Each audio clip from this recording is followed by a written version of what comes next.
ในวันที่21กรกฎาคม2026นี้ขแขนงที่เกี่ยวข้องจากแผนกเกษตรกรรมและสิ่งแวดล้อมแขวงได้เผยแพร่เอกสารเกี่ยวกับการวางแผนนำไซที่ดินคันบานในพื้นที่สายน้ำห้วยปึงขึ้นอยู่ที่สโมสรบ้านสีสะอาดเมืองปากสันแขวงบุรีคำไซให้เกียรติเข้าร่วมในพิธีของทานสุริจันทร์เทียงจันไซห้องประธานคณะกรรมการปกครองเมืองปักสันมีพนักงานวิชาการจากแขนงที่เกี่ยวข้องแผนกเกษตรกรรมและสิ่งแวดล้อมแขวงพร้อมด้วยอำนวยการปกครองบ้านและพ่อแม่ประชาชนภายในบ้านสีสะอาดเข้าร่วมจุดประสงค์ในการเผยแพร่เอกสารในครั้งนี้โดยปฏิบัติตามข้อตกลงของทานเจ้าแขวงฉบับเลขที่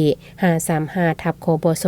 ว่าด้วยการแต่งตั้งคณะผิดชอบของโครงการสร้างความทนทานของประชากรในตัวเมืองเพื่อปรับปรุงเข้ากับการเปลี่ยนแปลงดินฟ้าอากาศโดยการคุ้มครองและนำใช้ระบบนิเวศอยู่สาธารณรัฐประชาธิปไตยประชาชนลาวเวียกงานการวางแผนนำใช้ที่ดินคันบานในพื้นที่สายน้ำห้วยปึงอยู่บ้านสีสะอาดเมืองปากสันแขวงบุรีคำไซเพื่อให้ทุกภาคส่วนมีส่วนร่วมในการจัดสรรที่ดินและการวางแผนนำใช้ที่ดิน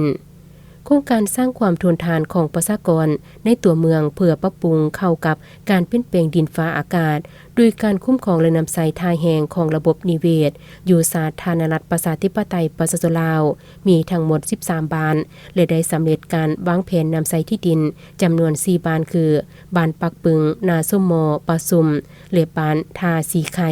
ในปี2023เจ้าเมืองปักสันได้รับรอง2บ้านมีบ้านปักปึงและบ้านนาส้มโมปี2024-2025ได้รับรองเอาบ้านปะซุมบ้านปักสันและบ้านท่าสีไข่